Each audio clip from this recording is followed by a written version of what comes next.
ቼልሲ ወደ ድል ተመልሷል። ትላንትና ቤኔፊካን በቻምፒየንስ ሊግ ገጥሞ 1-0 አሸንፏል። አሰልጣኝ ጆዜ ሞሪኖ ወደ ቀድሞ ቤታቸው የተመለሱበት ጨዋታ ነበረ። ቼልሲ ደግሞ በተከታታይ ውጤት ሲያጣ የቆየባቸውን ጨዋታዎች ተመልክተናልና አሰልጣኙ ኤንዞ ማሬስካ ላይ የተወሰኑ ጫናዎች ነበሩ። በእርግጥ የመባረር ስጋት ባይኖርባቸውም ነገር ግን ደግሞ ጨዋታቸውን አሸንፈው በመውጣት በቻምፒየንስ ሊጉ የመጀመሪያ 3 ነጥባቸውን አግኝተዋል እና ጨዋታው ምን ይመስል ነበር የሚለውን እስከ ቪዲዮ መጨረሻ ድረስ አብራችሁን ከቆያችሁ በዚህ ፕሮግራም ላይ የምንነግራችሁ ይሆናል። ሰላም ጤና ይስጥልን የተከበራችሁ አድማጮቻችን እንዴት ናችሁልን? እግዚአብሔር ይመስገን እኔ በጣም ደህና ነኝ። የምትገኙት አራዳ ሜዳ ኦፊሻል የዩቲዩብ ገጻችን ላይ ነው።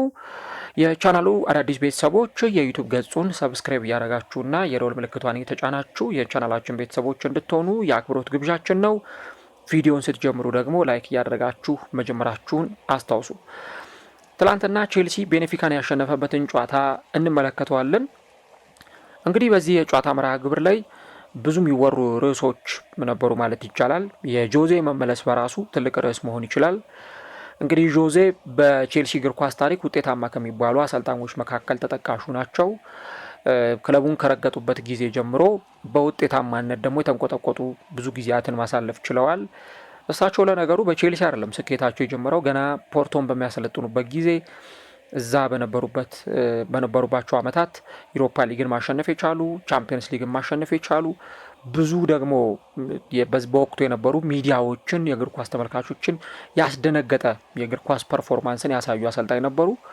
በኋላ ደግሞ ወደ ቼልሲ ከመጡ በኋላ ታሪካዊ ሲዝንን አሳልፈዋል። በዛ የውድድር ዓመት በተለይ እዛ በነበራቸው ጊዜ 95 ነጥብ በማስመዝገብ ሪከርድ የሆነ ነጥብ አስመዝግበው 15 ጎል ብቻ በውድድር ዓመቱ ተቆጥሮባቸው ጠንካራ የተከላካይ መስመር ገንብተው ማጥቃቱም ደግሞ እጅግ የሚያስፈራ ቡድን ሰርተው ነው በወቅቱ እንግዲህ የካራቦ ካፕን ያሸነፉት። ሊቨርፑልን አሸንፈው እንዲሁ ደግሞ በፕሪሚየር ሊጉ የሊጉን ዋንጫ ማሸነፍ የቻሉት። ከቼልሲ ጋር እንግዲህ የሊጉን ዋንጫዎች በተደጋጋሚ ጊዜ አሸንፈዋል። ተመልሰው መጥተውም ያንን ማድረግ ችለዋል እና ትላንትና ቤኔፊካን ይዘው ነበር እንግዲህ ቼልሲን የገጠሙት። በ2010 እሳቸው የአውሮፓ ቻምፒየንስ ሊግን ለመጨረሻ ጊዜ እንዳሸነፉ ይታወሳል።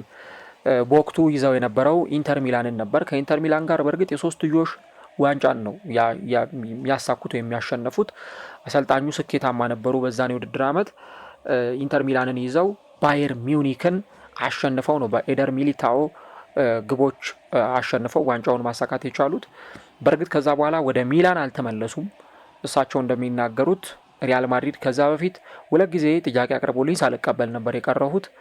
ሪያል ማድሪድ ጥያቄ አቅርቦልህ አንድ ጊዜ ያለመቀበል በጣም አስቸጋሪ ነው። 2ኛ ጊዜም ሳትቀበል መቅረት በጣም ከባድ ነው። 3ኛ ጊዜ ግን አለመቀበል በጣም ከባድ ብቻ ሳይሆን የማይታሰብ ነው። ስለዚህ የሪያል ማድሪድን ጥያቄ ለመቀበል ስል ወደ ሚላን አልተመለስኩም፣ ውሳኔን ወስኜ ነበር፣ ቀጥታ ወደ ሪያል ማድሪድ ያቀናሁት ብለዋል እና ለመጨረሻ ጊዜ እንግዲህ እሳቸው ዋንጫውን ያነሱት በ2010 ነበር፣ ማለትም ከ16 ዓመታት በኋላ። ስለዚህ ያ መሆኑን ተከትሎ አሁንም በዚህ የአውሮፓ ቻምፒየንስ ሊግ ላይ ታሪክ ካላቸው ጥቂት አሰልጣኞች መካከል አንዱ ናቸው። የአውሮፓ ቻምፒየንስ ሊግን በማሸነፍ እንግዲህ ትላንትና ቼልሲን ሲገጥሙም እሳቸው አቀባበል ተደርጎላቸዋል። ጆዜ ሞሪኖ በቼልሲ ታሪክ ምርጡ አሰልጣኝ እኔ ነኝ፣ እኔም የቼልሲ ታሪክ አካል ነኝ፣ ቼልሲም ደግሞ የኔ ታሪክ አካል ነው፣ ያ በመሆኑ በጣም ደስተኛ ነኝ ብለው ነበር እንግዲህ ከጨዋታው በፊት በነበራቸው ጋዜጣዊ መግለጫ ላይ አሰልጣኙ አሴታቸውን የሰጡት። ትላንትና ጨዋታው በጣም ከባድ እንደነበር ተመልክተናል። ቀላል የሚባል አልነበረም። በተለይም ደግሞ ቼልሲዎች 1-0 ይመሩ ነበረ። ሪቻርድ ሪዮስ ራሱ ላይ ነው ግብ ያስቆጠረው። አሌሃንድሮ ጋርናቾ ትላንትና በቋሚነት ጀምሯል። በግራ መስመር ላይ ያሻግራት ኳስ ናት ኦውን ጎል የተቆጠረችው። በዚህ መነሻነት ቼልሲ ያችኑ 1 ጎል ይዞ ነው እስከ መጨረሻው ድረስ መቀጠል የቻለው። ግን ደግሞ ትላንት በቼልሲ በኩል ሌላ ደግሞ ቀይ ካርድ ተመልክተናል። እንግዲህ ቼልሲ በተከታታይ ጨዋታዎች ላይ ተጫዋቾቹም በቀይ ካርድ እያጣ ነው የሚገኘውና ይሄ ነገር ምንድን ነው ምክንያቱ የሚለው ነገር በደንብ መታየት ያለበት ይመስላል። ትላንትና የተመለከትነው እንቅስቃሴ በዣኦ ፔድሮ በኩል በሁለተኛ ቢጫ ካርድ 96ኛው ደቂቃ ላይ በቀይ ካርድ ከሜዳ የወጣ ተጫዋች ሆኗል። እንግዲህ ተከታታይ ጨዋታዎች ሆኑ። በዩናይትዱ ጨዋታ ላይ ሳንቼዝ በቀይ ካርድ ወጣ። ባሳለፍነው ሳምንት በብራይተኑ ጨዋታ ላይ እንደዚሁ ቴርቮ ቻሎባ በቀይ ካርድ ሲወጣ ተመልክተናል። አሁን ደግሞ ለሶስተኛ ተከታታይ ጊዜ ቼልሲ እንደገና ተጫዋቹን አጥቷል። በእርግጥ ጨዋታው ኦልሞስት ሊጠናቀቅ ሲል 96ኛው ደቂቃ ላይ ነው ይህንን ቀይ ካርድ የተመለከት ነው። ግን በጣም አስቸጋሪ ነው። እንዲህ ባሉት ሁኔታዎች ላይ ደግሞ አሁንም ተጫዋቾች በተደጋጋሚ ጊዜ በቀይ ካርድ የሚወጡ ከሆነ በጣም የቼልሲን በተለይ ደግሞ ያጎላል። ተጫዋቾች በማይኖሩባቸው በተለይ የክለቡ ወሳኝ የሚባሉ ተጫዋቾች በማይኖሩባቸው ጊዜ አስቸጋሪ ስለሚሆን ትላንት ልክ ጨዋታው በተጀመረ በመጀመሪያዎቹ ደቂቃዎች ላይ ነበር ቤኔፊካዎች ተጽዕኖ ፈጣሪነታቸውን ለማሳየት ሲሞክሩ የነበረው። ግን ደግሞ ቀደም እንዳልኳችሁ በተለይ በቀኙ መስመር ላይ የነ ፔድሮ ኔቶ እንደውም 16ኛው ደቂቃ ላይ አንድ በጣም ቆንጆ የምታምር ኳስ ከርላ ዙሮ ለመሞከር ያደረጋትን ጥረት ተመልክተናል። ከዚህ በተጨማሪ የቀኝ መስመር ላይ ያጋደሉ እንቅስቃሴዎች ነበሩ።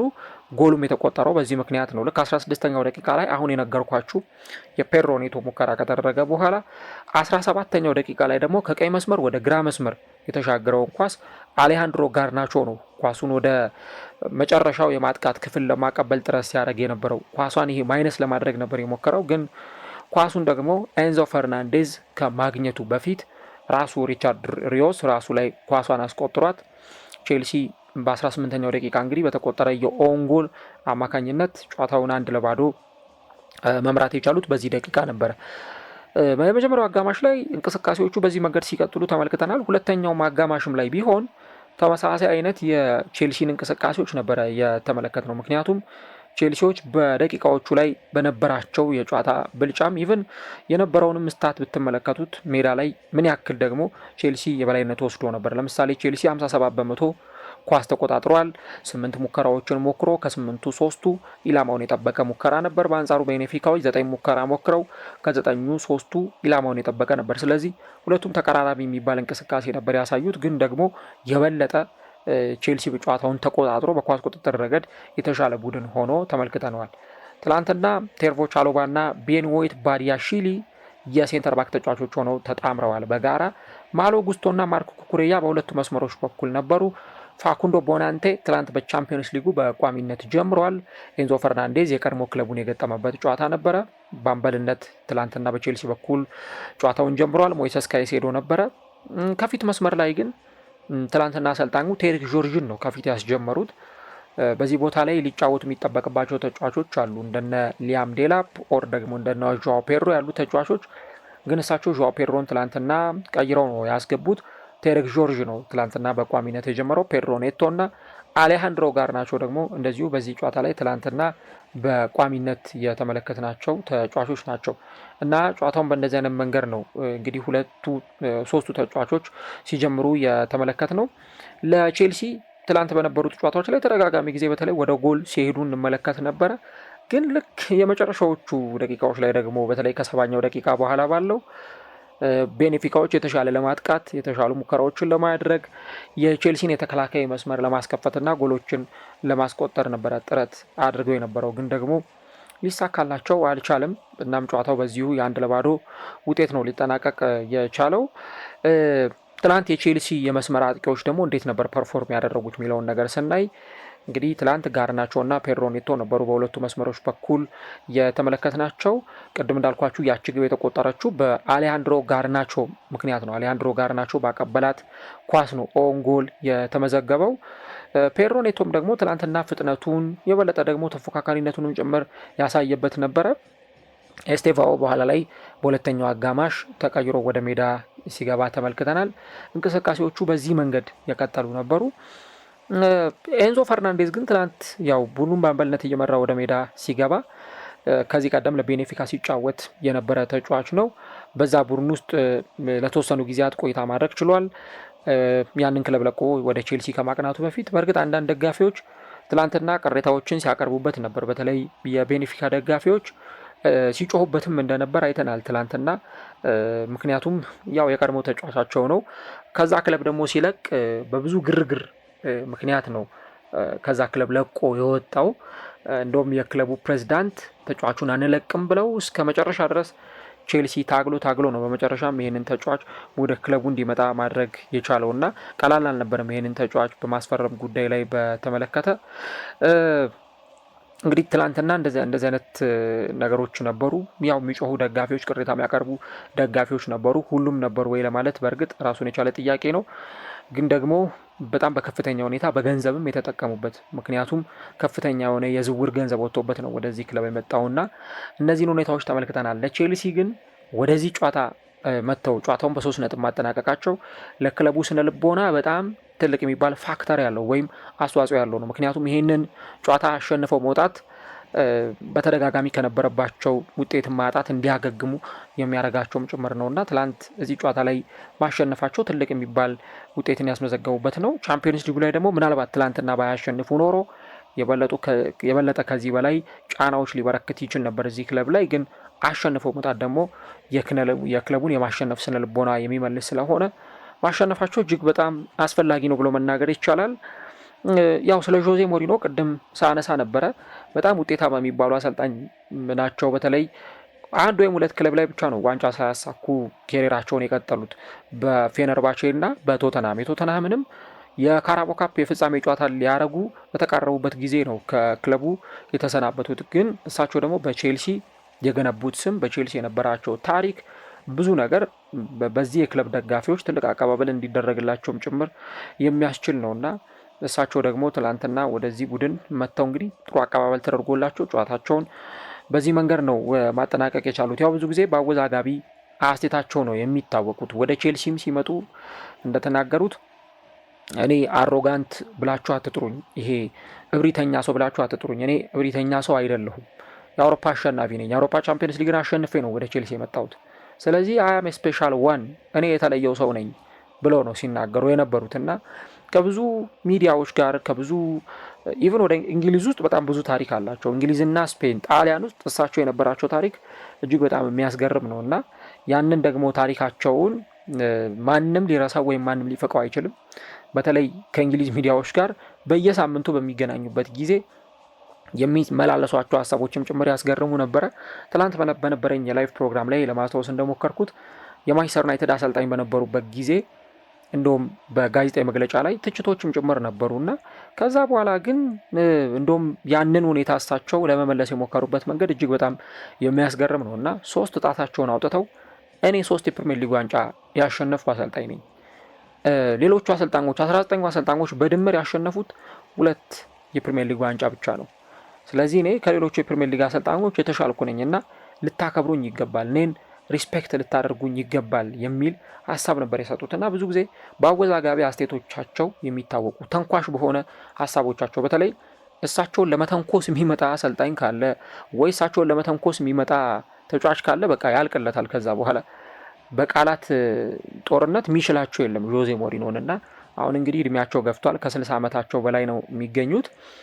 ያ ሁኔታ ላይኖር ይችላል ልክ በፊት እንደነበረው፣ ግን አሁንም ቢሆን ዦዜ ሞሪኖ ናቸው። ትላንት ጨዋታው ካለቀ በኋላም እንደተናገሩት ማሸነፍ ይገባን ነበር ነው ያሉት ጨዋታው ከተጠናቀቀ በኋላ እና ምንም ጨዋታው ላይ ጥሩ ብትሆን፣ ጥሩ ፐርፎርም ብታረግ፣ ጥሩ ብትንቀሳቀስ ሽንፈት ያው ሽንፈት ነው፣ መሸነፍም መሸነፍ ነው እና በመሸነፋችን በጣም ተበሳጭቻለሁ የሚል አስተያየታቸውን ሰጥተዋል።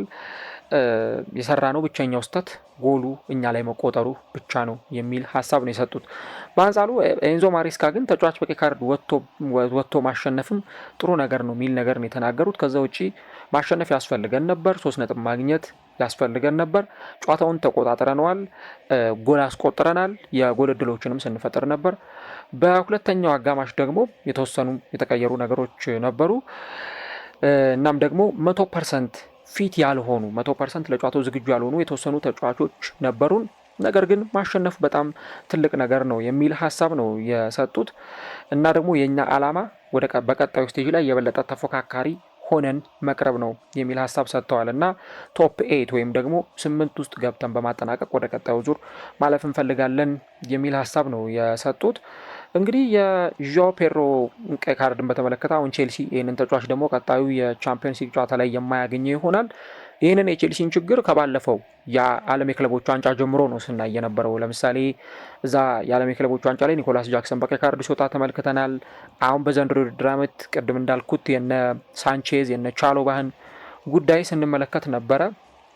እንዲህ አይነት ሁኔታዎችን አይተናል እና ይሄ ባድ የሚባሉ አክሽኖች ወይም ደግሞ ከበድ ያሉ ጥፋቶች በተሰሩ ቁጥር ቼልሲ በተጫዋቾቹ ደግሞ ዋጋ እየከፈለ ነው። አሁን ትላንት ጨዋታው ኦልሞስት የመጨረሻው ደቂቃ ላይ ነው ፔድሮ በቀይ ካርድ የወጣው እንጂ ጨዋታው የመጀመሪያዎቹ ደቂቃዎች ላይ ቢሆን የቼልሲ የጨዋታ እቅድ እንደዛ ላይሆን ይችል ነበር እና እሳቸውም እንደተናገሩት እኔ በግሌ ይሄ ችግር ነው ብዬ አላምንም፣ ይሄ ማንኛውም አይነት ችግር ነው ብዬ አላስብም የሚል ሀሳባቸውን ነው የሰጡት።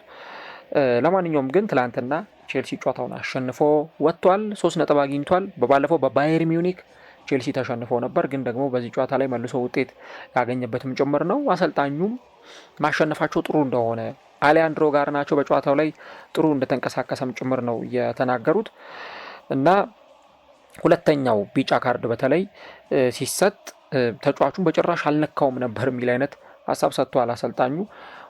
ግን እንደዛም ሆኖ ትላንትና የመጨረሻዎቹን ጥቂት የሚባሉ ሰከንዶች ቼልሲ በ10 ተጫዋች ለመጫወት ነው የተገደደው። ትላንትና ቼልሲ አሸንፏል። ቀጣይ ደግሞ በፕሪሚየር ሊጉ ከሊጉ መሪ ከሊቨርፑል ጋር ከባድ የሆነውን የፕሪሚየር ሊግ ፍልሚያ የሚያከናውኑ ነው የሚሆነው። ትናንትና ግን ቼልሲ አሸንፎ 3 ነጥብ ይዞ ከሜዳው መውጣት ችሏል። ቀጣይ ደግሞ ሌላኛውን ተጠባቂ መርሃ ግብር በፕሪሚየር ሊግ ያከናውናል። በቻምፒዮንስ ሊግ ሌሎች ከባባድ ተጋጣሚዎች ይኖሩበታል። ቼልሲ በተለይ ቀጣይ የሚያከናውናቸውም ጨዋታዎች በተለይ በቻምፒዮንስ ሊጉ ቀላል የሚባሉ አይሆኑም።